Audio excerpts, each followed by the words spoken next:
Hey, what's up, everybody? Shannon here, coming at you with another video. Just got this in the mail today.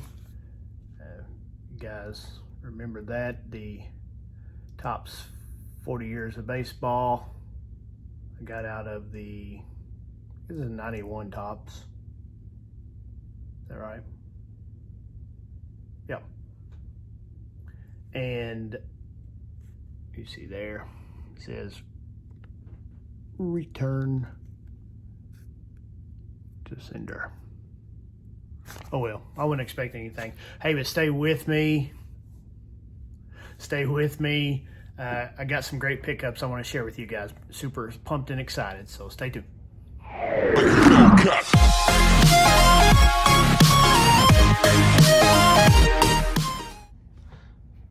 So anyway, got this package in the mail the other day from Papa J. I commented on a contest he was running there on his channel, and I'll put a link to his channel down below so you guys can click on it and follow him. Man, he has some pretty cool videos, pretty cool rips.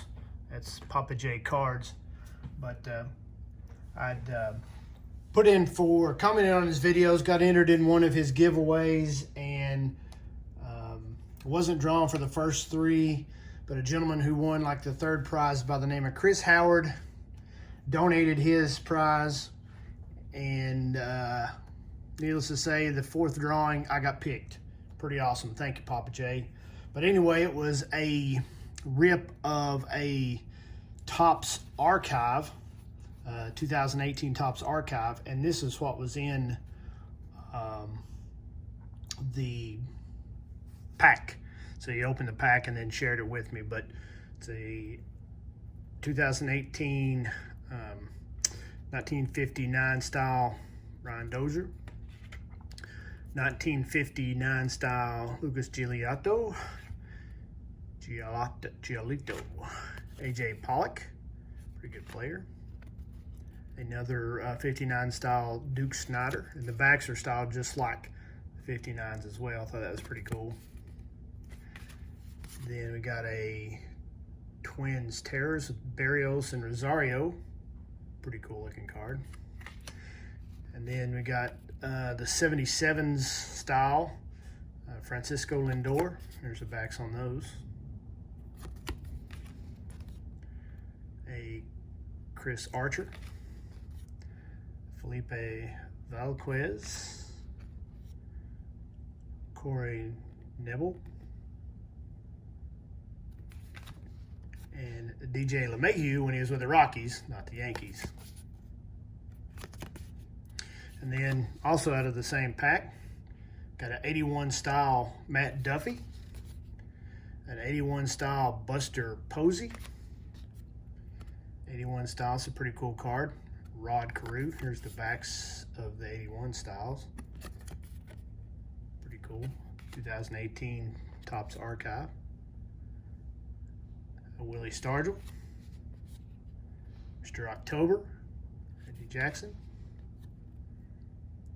Mr. MVP, Mr. Mike Trout. And then these two cards, he had these sleeved up for me in top loaders. We got a Rafael Devers rookie card, 59 style. And then a Coming Attractions, pretty cool, Ronald Acuna. So I was tickled to get those. Thank you, Chris, and thank you, Papa J, for sending those my way. I also was able to pick up some slab cards. These next 3 or 4 cards are going to be from the 1980 set, which most of y'all know I'm working on the 80 set. I will include these. I will include these in. Looks like something written on the plastic there. Might be hair on the inside, but I will include these in with my set.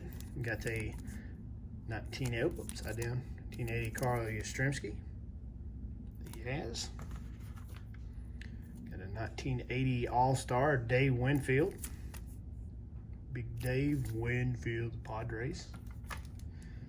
I really like this card, a 1980 Mike Schmidt. This one's in a mint 9. remember having these kids. I collected a lot of these when I was younger. So I actually had this card. Of course, it was in raw form back then, but it was one of my favorite cards. And then last but not least, this is a SGC of Nolan Ryan All-Star. Thought it was pretty cool. Mr. Ryan, man, of all the feats, I mean, he had many accomplishments, not only with his strikeouts, but with just the longevity of his career. Not only did he face McGuire, who went 0-9 against him, by the way, in Bonds, he also faced a gentleman by the name of Roger Maris. That was in 1968. He faced Maris, and in that year, Maris went 1-for-5 against him. The first time Roger come to the plate against Ryan, he struck out. I think he got a hit later that game off of him, and then later that year, let's see, that was in June of '68 was the first time they met. And then later in July, towards the end of July, Ryan faced Maris again, struck him out the first time he seen him, and then I think Maris ended up having a sac fly and getting an RBI off of him. But both those games that Maris faced Ryan, Maris was with the Cards, and the Cards won both those games. So although Ryan won the battle, I guess technically Maris won the war, right? So that's the 1980 Topps pickups I had this week. And then I was able to pick these up off eBay. I thought they was pretty cool. I've seen them before. I remember as a kid seeing them in the stores, but I don't think I ever had any. I thought, pins, those things are for girls. But the 1984 Fun Food Pins. See the back there, it's got some of the stats on them. I was able to pick up the team set of the Reds from '84. Consisted of 6 pins. And this set had 133 pins in the set. You see Mario Soto there. Here's the stats on that, on him. They came in paper like packs, little packs of 3 to a pack. I remember seeing them plain as day in the stores, but I don't think I ever picked any up. If I did, I sure don't remember it.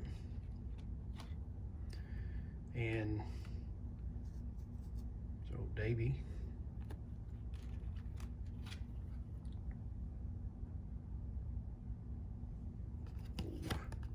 Charlie Hustle here. And then last but not least, Dave Parker, the scowl on his face. I'm going to read you a little story about Dave Parker out of Tales from the Cincinnati Reds dugout there by Tom Browning. It's pretty funny, really. It's entitled Toilet Humor. And Browning writes, I think this was in 1984. And Browning writes, they were on the bus headed somewhere.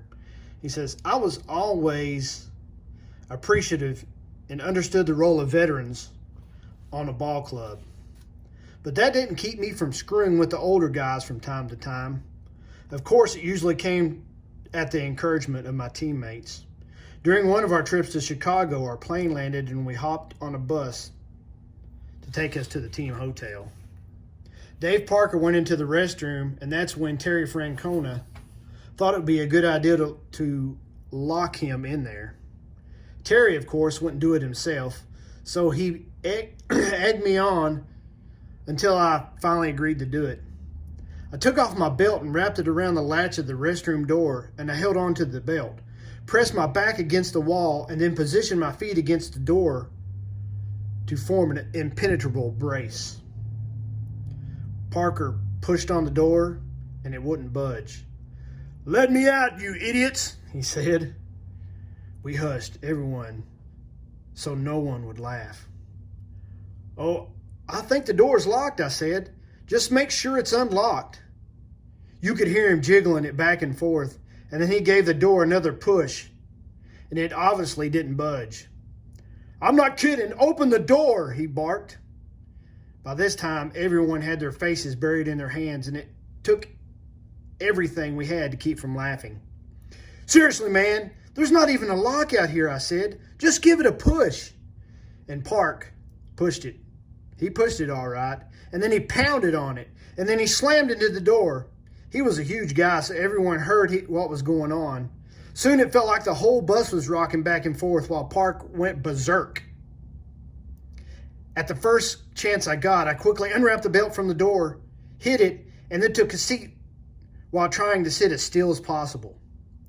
Park gave the door another shove, and it flew open. He must have seen about 30 guys sitting like they were frozen with their faces bright red and tears running down their cheeks. He walked pretty calmly to the front of the bus to find Pete. Of course, Rose was the manager at the time.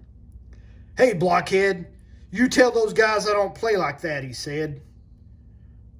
Park never said another word about the whole thing, but I know he thought twice about ever using the restroom in the bus ever again. It's a pretty cool story out of the book. I thought pretty funny.